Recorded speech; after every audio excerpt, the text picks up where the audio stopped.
तो प्यारे बच्चों, हम लोग जो है पॉलीटेक्निक सीरीज थ्योरी और आंकिक प्रश्न हल करने को चला रहे हैं।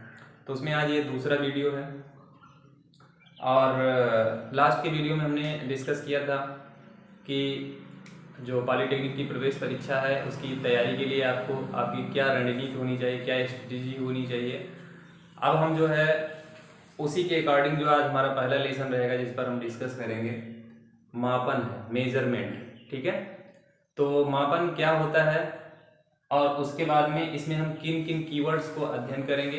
इससे जो है आपका 2 नंबर या 1 या 2 क्वेश्चन जो है अक्सर आपके बन जाते हैं। मतलब कहने का आप ऐसे कह सकते हो कि 8-10 नंबर नियर अबाउट, कभी कभी 5 नंबर, कभी कभी 10 नंबर तक का भी मतलब उसमें पूछा जा सकता है। तो इम्पोर्टेंट चैप्टर है, इसमें से 2 सवाल आपके आने हैं। अब हम देखो यहाँ पर अध्ययन क्या करेंगे और एकदम आसान प्रश्न होते हैं। प्रश्नों की जो प्रकृति होती है एकदम आसान होती है। अगर पहले से आपने अच्छी तैयारी की है तो तुरंत वो प्रश्न हल हो जाएंगे। देखिए, हमने यहाँ पे कीवर्ड्स लिखे हुए हैं कि आज के इस सेशन में हम लोग क्या क्या अध्ययन करने वाले हैं, क्या क्या चीज़ें डिस्कस करेंगे, उसको मैंने पहले ही बता दिया है। सबसे पहली बात है कि हम मूल राशि देखेंगे, मूल मात्रक देखेंगे। ठीक है, इसी पर सवाल आपके बनते हैं। व्युत्पन्न राशि तथा व्युत्पन्न मात्रक जो होते हैं वो हम देखेंगे। पूरक राशि तथा मात्रक देखेंगे। पूरक राशि जो होती है और उसका मात्रक क्या होता है वो देखेंगे। मात्रकों की पद्धति क्या क्या, कौन कौन सी मात्रकों की पद्धतियां हैं और उनमें जो है अलग अलग मूल राशियों के जो मात्रक होते हैं वो क्या होते हैं, उसको भी हम देखेंगे। फिर देखेंगे मूल मात्रकों की यसाई प्रणाली क्या होती है। ठीक, और कुछ अन्य महत्वपूर्ण मात्रक भी देखेंगे। और एक यहाँ पर इस पॉइंट में, इस कीवर्ड के अंतर्गत हम लोग एक ट्रिक भी सीखेंगे जो हमारा मतलब जैसे किलोमीटर है उसको मीटर में, सेंटीमीटर में, हेक्टोमीटर में, इस तरह से बदलने में जो दिक्कत आती है उसको हम ट्रिक के माध्यम से सीख लेंगे। ठीक है, प्रकाश वर्ष भी मैं आपको बताऊंगा, प्रकाश वर्ष क्या होता है। उसके बाद हम सार्थक अंक पर डिस्कशन करेंगे और फिर कोटि एवं कोटिमान है। और एक छोटी सी यहाँ पे और चीज़ रहेगी हमारा, जैसे स्क्रू गेज वगैरह होता है उसका अल्पतमांक से संबंधित भी प्रश्न कभी कभी आ जाता है। पेंच मापी है, वर्नियर कैलिपर्स है, तो इससे संबंधित भी प्रश्न आ जाते हैं, तो उसको भी हम देखेंगे। ठीक है, तो ये हमारा जो मतलब आज का टॉपिक रहेगा जिसको हम पूरा डिस्कस करेंगे। ठीक है, अब देखिए पहला जो पॉइंट है हमारा मूल राशि। मूल राशि क्या है, तो कहीं ना कहीं जितनी चीजें इसमें लिखी हुई है सब आपका भौतिक राशि होगा। जो मतलब राशियां जिनको मापा जा सकता है, मेजर किया जा सकता है, वो आपका भौतिक राशियां होती हैं। ठीक है, अब उनमें मूल राशियां क्या होती हैं, तो आप इसको इस तरह से परिभाषित कर सकते हो कि वह भौतिक राशियां जो एक दूसरे से स्वतंत्र होती हैं मूल राशियां कहलाती हैं। ठीक है, क्या परिभाषा देंगे, हालांकि परिभाषा आपके लिए इंपॉर्टेंट नहीं है बट आपको जानकारी होगी तो अच्छा रहेगा, या कभी कभी थ्योरेटिकल क्वेश्चन भी इस तरह से बना देता है। तो मूल राशियां वह भौतिक राशियां हैं जो एक दूसरे से स्वतंत्र होती हैं। ठीक है, या आप ऐसे कह सकते हैं जिनका मतलब एक दूसरे से व्युत्पन्न नहीं किया जा सकता है। ठीक, तो मूल राशि हो जाती है वो। और मूल राशियों के जो मात्रक होते हैं उनको मूल राशि का मात्रक कहा जाता है या मूल मात्रक कहा जाता है। तो मूल राशियों की अगर हम बात करें तो इनकी संख्या जो होती है आपका वो 7 होती है। 7 मूल राशियां होती हैं और इन 7 मूल राशियों के 7 मूल मात्रक भी होते हैं और इन 7 मूल मात्रकों को हम सिंबल के रूप में भी प्रदर्शित करते हैं। ठीक है, तो जैसे आप कह सकते हो मूल राशियों में आपका हो जाए लंबाई है, द्रव्यमान है,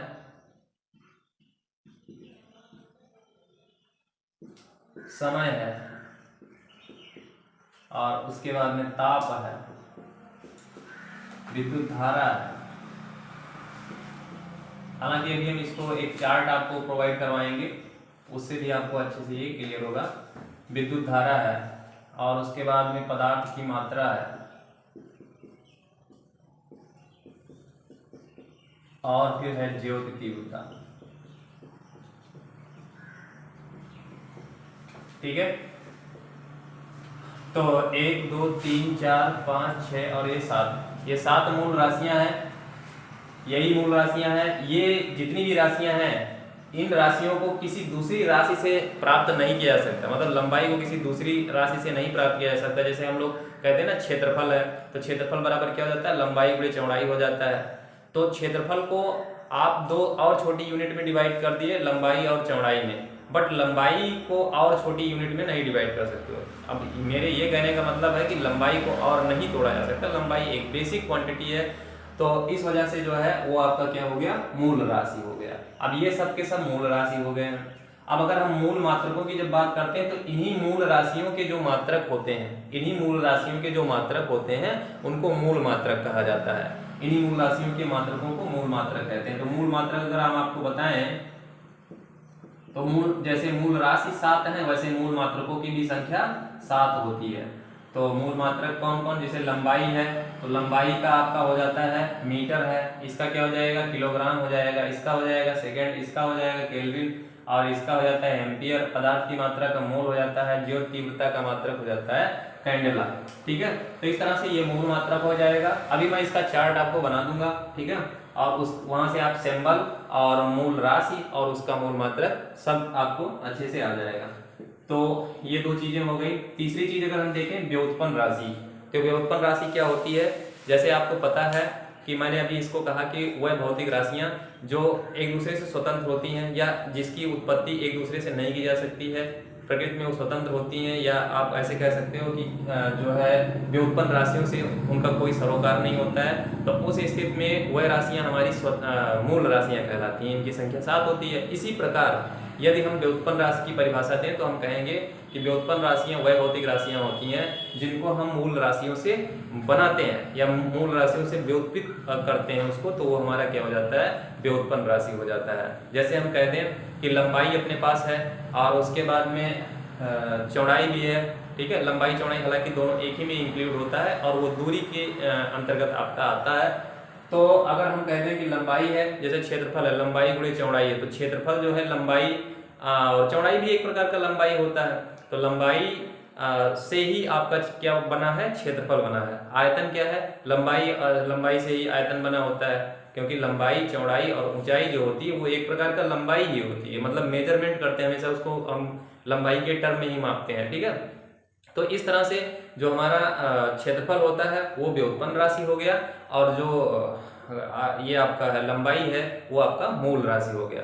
ठीक, तो कहने का मतलब है कि अब अगर आपको व्युत्पन्न राशि बताना है किसी को, कैसे बताओगे, तो आप कह सकते हो कि व्युत्पन्न राशियां वह राशियां होती हैं जिनको मूल राशियों से उत्पन्न किया जाता है, वो व्युत्पन्न राशियां होती हैं। ठीक है, और व्युत्पन्न राशियों के जो मात्रक होते हैं वो व्युत्पन्न मात्रक कहलाते हैं, व्युत्पन्न राशियों के मात्रक कहलाते हैं।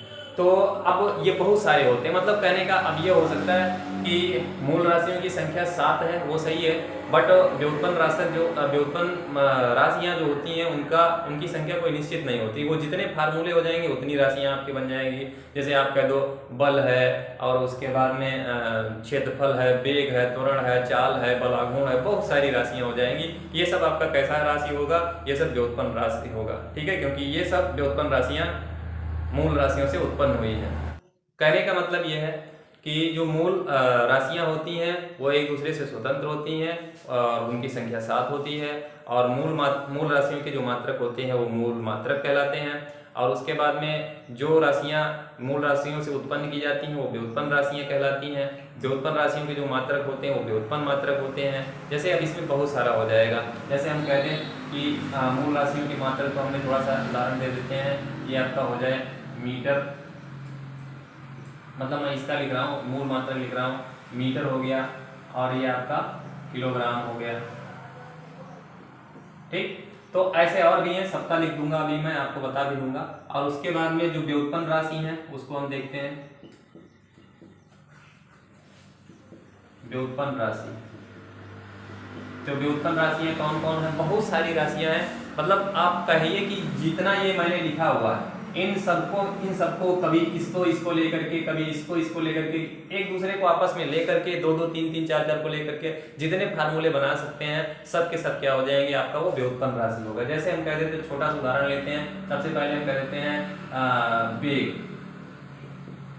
वेग आपका व्युत्पन्न राशि है। कैसे, अब आपके मन में आ रहा होगा सर ये कैसे जो है वेग, इससे कैसे, इन सब में तो है नहीं वेग कहीं पर, तो कैसे ये उत्पन्न हो। तो चलो भैया वेग का फार्मूला लिख लो।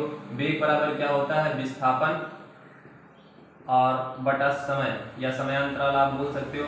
तो विस्थापन बटा समय अगर होता है तो यहाँ पे विस्थापन भी एक प्रकार की दूरी ही होती है। विस्थापन भी आपका क्या है, एक प्रकार का दूरी ही है, मतलब लंबाई हम उसमें मेजर करेंगे, उसके लिए हम मीटर का इस्तेमाल करेंगे, मतलब कहने का ये हुआ। ठीक है, तो ये भी एक प्रकार का दूरी है, मतलब हम इसको कह सकते हैं लंबाई, इसको हम कह सकते हैं लंबाई।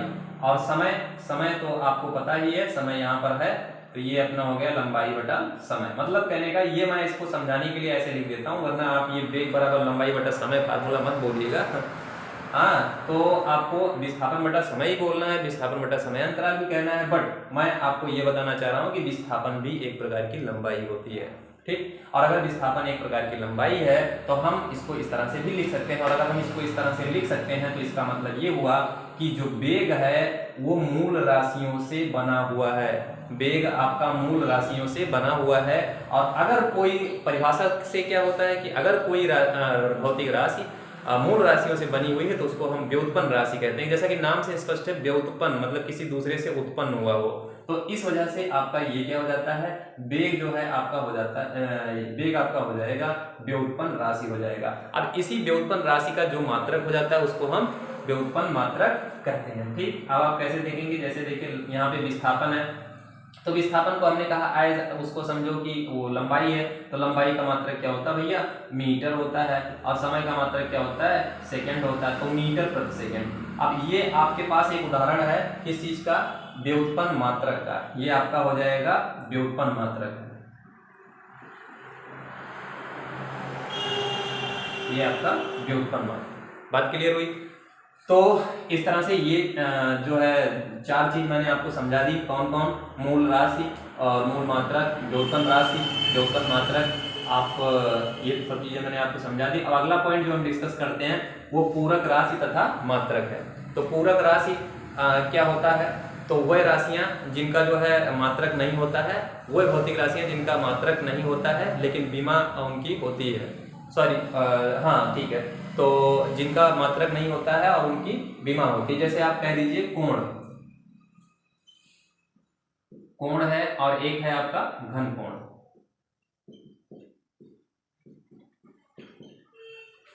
अब अगर हम कोण की बात करते हैं, या आप यहां पे कह सकते हो तलीय कोण, इसको कह दीजिए तलीय कोण, तलीय कोण हो जाएगा, और ये घन कोण हो जाएगा। अब अगर हम देखें तलीय कोण या कोण बराबर होता है चाप बटा त्रिज्या, क्या होता है भैया, चाप बटा त्रिज्या होता है। और यहाँ पे जो है, यहाँ पे दूसरा घन कोण क्या हो जाएगा, घन कोण का आप इस तरह से फार्मूला लिख सकते हो, ये जो है DA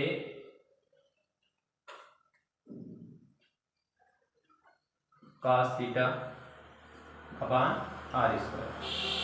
ठीक है, मतलब आपका यहाँ पे एक एकांक सदिश भी होता है, तो उसका वैल्यू जो है हम लोग यहाँ पे रख देते हैं। ठीक, तो DA cos थीटा, जहाँ पे DA क्या होता है, एरिया होता है, चाहो तो इसको आप ऐसे भी लिख सकते हो, और ये cos थीटा एंगल होता है किसके किसके बीच में, आपका जो क्षेत्रफल सदिश होता है और उस सदिश पर एकांक जो है यूनिट वेक्टर, उसके साथ का ये एंगल होता है। ठीक है, और ये r जो है किसी सर्किल का रेडियस होता है।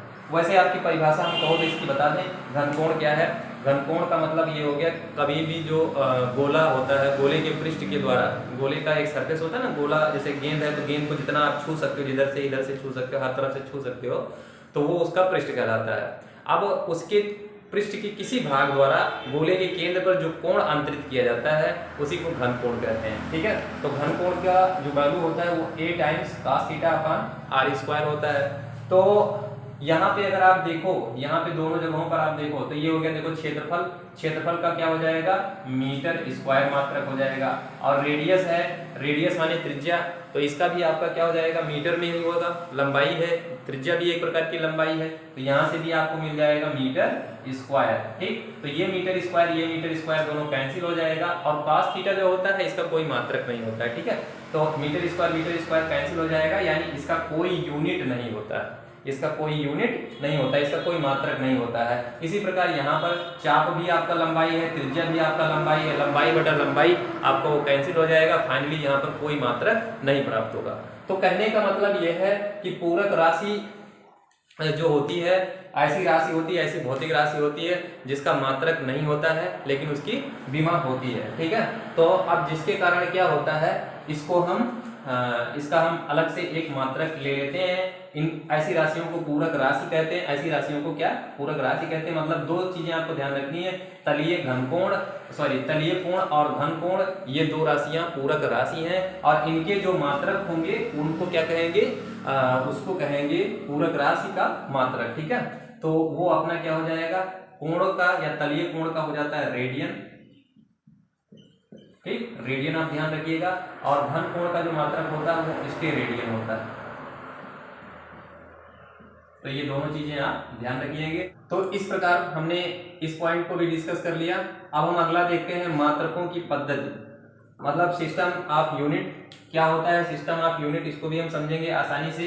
तो देखो कई सारे सिस्टम हम लोग यूज करते हैं, मतलब भौतिकी में हम कई सारे सिस्टम यूज करते हैं।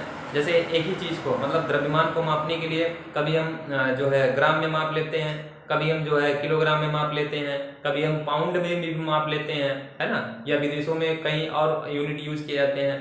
तो अलग अलग जगहों पर या अलग अलग कुछ बहुत सारी जो है पद्धतियां होती हैं कि हम मतलब इस पद्धति में द्रव्यमान को हम इस मात्रक से मापेंगे, लंबाई को इस मात्रक से मापेंगे और उसके बाद में फला राशि को इस मात्रक से मापेंगे। कहने का मतलब है अलग अलग पद्धतियों में अलग अलग राशियों के, यही जो 7 मूल राशियां हैं, इनमें से कुछ प्रमुख राशियों को जो है मापने के लिए अलग अलग मात्रक इस्तेमाल किए जाते हैं। तो उनमें से बहुत सारे ऐसे होते हैं, लेकिन हम सबको नहीं देखना है, हमें कुछ महत्वपूर्ण जो पद्धतियां हैं भौतिकी में, महत्वपूर्ण मात्रकों की महत्वपूर्ण पद्धतियां, उनको हम देखेंगे और उनको हम ध्यान रखेंगे, ठीक है। तो वो कौन कौन सा है वो आप देख लीजिए। पहला जो एक है हमारे पास वो है आपका कह सकते हैं MKSA से पद्धति, ठीक, MKSA पद्धति, इसको शॉर्टकट में खाली MKS पद्धति भी बोला जाता है ना। तो MKS पद्धति ये इंपॉर्टेंट है। इसमें जो है लंबाई का, द्रव्यमान का और समय का और विद्युत धारा का मात्रक क्या होता है, तो मैं आपको बता दे रहा हूं। लंबाई जो होती है, लंबाई, तो देखो लंबाई का मात्रक यहाँ पे हो जाता है मीटर और द्रव्यमान का मात्रक क्या हो जाता है यहाँ पे किलोग्राम हो जाता है, और जो समय होता है, समय का मात्रक सेकेंड हो जाता है, ठीक है, MKS। और यहीं पर जब A डाल देते हैं तो ये होता है विद्युत धारा, और विद्युत धारा का मात्रक हो जाता है एम्पियर, ठीक। तो इसी पद्धति को जो है आधुनिक रूप में क्या कहते हैं, यसाई पद्धति भी कहते हैं, यसाई सिस्टम।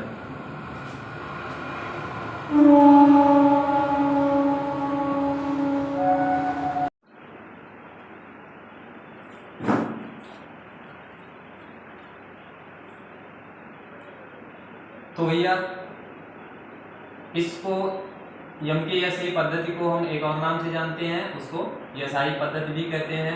MKSA जो होता है इसका फुल फॉर्म भी होता है, कभी कभी आपसे पूछ लेता है कि भैया बताओ इसमें जो है K का मतलब क्या है, ठीक। तो आप ध्यान से समझिएगा कि जो M है, M का मतलब मीटर हो गया, K का मतलब किलोग्राम हो गया, S का मतलब सेकेंड हो गया और A का मतलब एम्पियर हो गया। तो खाली यही नाम ध्यान रखो बच्चों, तो इससे भी आप इसको पता कर सकते हो।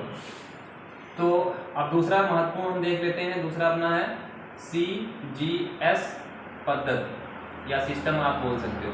तो CGS पद्धति में क्या होता है, जो लंबाई रहेगी उसको, जैसे हमने लंबाई को यहाँ पे क्या माना है, मीटर से मापा है, और उसके बाद में यहाँ पे लंबाई को हम सेंटीमीटर में मापेंगे, किसमें, सेंटीमीटर में, और द्रव्यमान को हम ग्राम में मापेंगे, और सेकंड को हम किसमें समय को किसमें मापेंगे, सेकंड में। समय जो है आपका कोई भी यूनिट हो, चाहे MKS हो, जिसको SI भी बोलते हो, CGS हो, FPS हो, हर एक में उसका सेकेंड ही होता है, उसको कोई बदल नहीं पाया भैया, समय को कोई नहीं बदल पाया, ठीक है। तो तीसरा है, तीसरे की अगर हम बात करें तो तीसरा अपने पास है FPS पद्धति। FPS पद्धति में क्या होता है कि ये इसका जो है लंबाई का मात्रक फुट हो जाता है, और जो द्रव्यमान होता है उसका पाउंड हो जाता है, और समय का फिर से वही सेकंड होता है। तो ये 3 महत्वपूर्ण पद्धतियां हैं, इसको भी आपको ध्यान रखना है, ठीक। अब अगला पॉइंट जो हम बात करेंगे, मूल मात्रकों की यसाई प्रणाली। मूल मात्रकों की यसाई प्रणाली क्या होती है उसको हम समझेंगे। देखिए, मूल मात्रकों की यसाई प्रणाली, इसमें क्या क्या होता है, मूल राशियां जो हैं उनके मूल मात्रक, ऐसे हम ये चार्ट बना लिए हैं, ठीक है। अब आप इससे थोड़ा सा समझ लीजिए। लंबाई जो होता है, लंबाई का मात्रक क्या होता है, मीटर होता है। और इसको जब इसका जो सिंबल होता है, मतलब जब कहीं आपको फार्मूले में इस तरह से मिलेगा, किस तरह से आप देख सकते हो, तो वो आपको स्मॉल नियम के रूप में मिलेगा, ठीक। द्रव्यमान क्या होगा, द्रव्यमान को हम किलोग्राम जो है इसको किलोग्राम में मापते हैं, किग्रा ऐसे लिख देते हैं, किलोग्राम इसका यसाई मात्रक होता है, ठीक है। और ये आपका हो जाएगा, यहाँ पे सिंबल हम लिखें तो केजी हो जाता है। समय क्या होता है, समय का सेकंड होता है, आपको पता है, कई बार बताएं, सेकंड कहीं नहीं बदलता है, तो ये आप इसको यस से ऐसे रिप्रेजेंट करो, स्मॉल यस रहता है ये। उसके बाद में ताप है, ताप का क्या हो जाता है, केल्विन होता है, और इसको के से रिप्रेजेंट करते हैं। विद्युत धारा का मात्रक जो हो जाता है वो एम्पियर होता है, और इसको कैपिटल ए से रिप्रेजेंट करते हैं। पदार्थ की मात्रा का जो मात्रक होता है वो मोल होता है, और इसको हम small O M O L लिखते हैं, मोल हो गया। और उसके बाद में ज्योत तीव्रता, इसका कैंडेला होता है, और इसको हम स्मॉल सी डी से लिखते हैं, ठीक। तो ये मूल मात्रकों की यसाई प्रणाली हो गई है, इसको आपको ध्यान रखना है ना। ये सारी चीजें आपको ध्यान रखनी चाहिए, ये तो बिल्कुल भी आपको याद होना चाहिए, यहीं से प्रश्न आपके बनते हैं, ठीक है। फिर क्या है, कुछ अन्य महत्वपूर्ण मात्रक। कुछ अन्य महत्वपूर्ण मात्रकों के अंतर्गत हम आपको एक ट्रिक बता रहे हैं, इस ट्रिक को ध्यान रखिएगा, और इसकी मदद से जो है आपको कभी भी एक यूनिट को दूसरे यूनिट में बदलने में कभी भी किसी प्रकार का कोई कंफ्यूजन नहीं होगा। जैसे आपको डेसीमीटर दे दिया जाए, उसको मीटर में बदलना है, किस प्रकार बदलोगे उसको आपको याद करने की भी आवश्यकता नहीं है। तो चलिए इस ट्रिक को सीख लेते हैं भैया। करेंगे क्या, देखो जैसे ऐसे ये लिखा हुआ है, सबके नीचे हम ऐसे 10 लिख देंगे। ये ट्रिक को सीख लोगे तो आपको कभी भी कोई दिक्कत नहीं होगी। ऐसे करके ऐसे कर लीजिए, सब जगह ऐसे 10-10 लिख लीजिए। देखिए, मिली हो गया, एक सेंटी हो गया, डेसी हो गया, मीटर हो गया, डेका, हेक्टो और किलोमीटर हो गया, ठीक है ना। तो अब आपको क्या करना है, यहाँ पे जो सेंटर पे है, यहाँ पे देखिए 1 2 3, इधर भी 1 2 3, तीन इधर भी क्वांटिटी है, 3 क्वांटिटी इधर भी है। तो जो सेंटर में है यानी 7th नंबर पर, उसको हम 0 बोल देते हैं। यहाँ पे 10 की पावर क्या लिख देते हैं, 0। अब इसके इधर देखो, आपने नंबर लाइन पढ़ा होगा, नंबर सिस्टम पढ़ा होगा, वहां पे आपने देखा होगा कि 0 के इधर निगेटिव, 0 के बाईं तरफ ऋणात्मक संख्याएं होती हैं और दाईं तरफ धनात्मक संख्याएं होती हैं। तो उस तरह से इसको आप ध्यान रख सकते हो कि यहाँ पे जब 0 लिखे तो यहाँ पे क्या आएगा 1, यहाँ पे क्या आएगा 2, यहाँ पे क्या आएगा 3, और 0 के इधर जाएंगे तो -1, -2, -3, इस तरह से हो जाएगा। अब इस तरह से ये चीज ध्यान रखना, मतलब ये दोहा के रूप में ऐसे ध्यान रखो, milli, centi, decimetre, deca, hecto, kilometre, ऐसे ध्यान रखो। उसके बाद में ये ट्रिक लगा करके ऐसे हो गया। अच्छा, एक चीज और है, इतने से ही काम नहीं चलने वाला, इतना जान करके भी आप नहीं कर पाओगे चीजों को। अब समझोगे कैसे कि क्या चीज है। 10 के पावर 0 का क्या मतलब होता है भैया, 1। किसी के पावर अगर 0 है तो उसका वैल्यू कितना होता है, 1 होता है। तो यहाँ पे 10 के पावर 0 का मतलब हो गया 1, और अगर यहाँ पर 1 हो गया तो अब हम इसको समझेंगे कैसे। तो अब हम इसको कहेंगे कि 1 सेंटीमीटर बराबर, तो यहाँ पे वो वैल्यू लिखा, जैसे हमें देखना है कि 1 मिलीमीटर बराबर कितना मीटर, तो हम क्या कहेंगे 1 मिलीमीटर बराबर 10 के पावर -3 मीटर। यहाँ पर देखो नीचे लिखा हुआ है 1 सेंटीमीटर बराबर कितना मीटर, तो आपका हो जाएगा 1 सेंटीमीटर बराबर 10 के पावर -2 मीटर। 1 मीटर बराबर कितना डेसीमीटर, तो सॉरी 1 डेसी, हाँ ठीक है, 1 डेसीमीटर बराबर कितना मीटर, तो आप यहाँ पर क्या कहोगे 10 के पावर -1 मीटर हो जाएगा, ठीक। अब इसी प्रकार अगर आप डेका को बदलना चाह रहे हो, 1 डेका मीटर बराबर कितना होता है, तो 10 के पावर 1 मतलब क्या हो जाएगा 10 हो जाएगा भैया।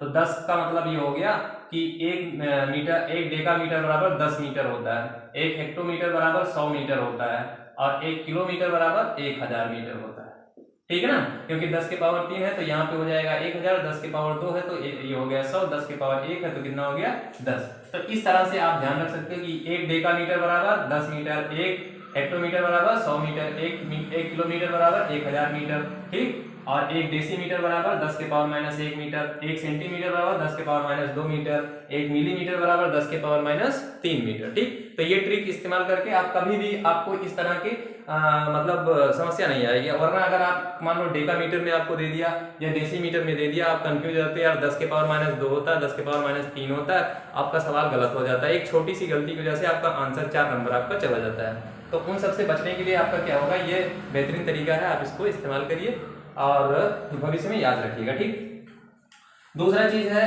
कुछ और हम चीजें ध्यान कर लेंगे। जैसे ये तो हो ही गया, इसके अलावा हम कहते हैं जब मिली का मतलब आप समझते हो ना, मिली का मतलब क्या हो गया, किसी के भी साथ मिली अगर आ जाए, जैसे मिलीमीटर कह दें, मिलीग्राम कह दें, मिलीलीटर कह दें, है ना, मिली एम्पियर कह दें, मिली और किसी के साथ आए मिली सेकेंड आ जाए, मतलब किसी भी यूनिट के साथ अगर मिली आ जा रहा है तो आपको उस राशि का जो वैल्यू लिखोगे तो उसमें 10 के पावर माइनस 3 से गुणा करना पड़ेगा। जैसे मैं कह दूं कि भैया लिखा हुआ है मिली एम्पियर लिखा हुआ है, मान लो का लिखा हुआ है 5 मिली एम्पियर लिखा हुआ है, 5 मिली एम्पियर लिखा हुआ है। ये आपको सवाल में दिया है भैया कि मतलब आपको सवाल दिया है कि उसमें जो डाटा दिया गया है वो डाटा क्या दिया है, 5 मिली एम्पियर दिया है। तो ऐसे नहीं सवाल में उठा के 5 मिली एम्पियर रख दिया और हल करना शुरू कर दिया, गलत हो जाएगा यार, ऐसे नहीं लगेगा। तो सबसे पहले हमें क्या करना पड़ेगा, ये मिली को हटाना पड़ेगा, क्योंकि जो विद्युत धारा है उसका मात्रक एम्पियर होता है और एम्पियर एमकेएस सिस्टम में सवाल को हम लगा रहे हैं तो वो हमारा क्या होना चाहिए, वो हमारा जो है मिली नहीं एम्पियर में होना चाहिए। तो हम क्या करने वाले हैं, यहाँ पे हम वैल्यू पुट करेंगे, ये हो जाएगा अपना 5 और मिली की जगह पे हम रखेंगे 10 के पावर माइनस 3 और ये हो जाएगा एम्पियर। तो अब आपको बस ये चीज ध्यान रखनी है, मिली आप ध्यान रखोगे क्या, 1 मिली बराबर हम ऐसे लिख रहे हैं तो ये जहां पर भी रहेगा 10 के पावर माइनस 3 हो जाएगा। ठीक, और 10 के पावर माइनस 3 से आपको गुणा करना पड़ेगा। दूसरा क्या हो जाए, 1 माइक्रो अगर कहीं पर लिखा रहे, माइक्रो, इसको हम सिंबल कैसे लिखते हैं, ऐसे 1 म्यू लिखते हैं।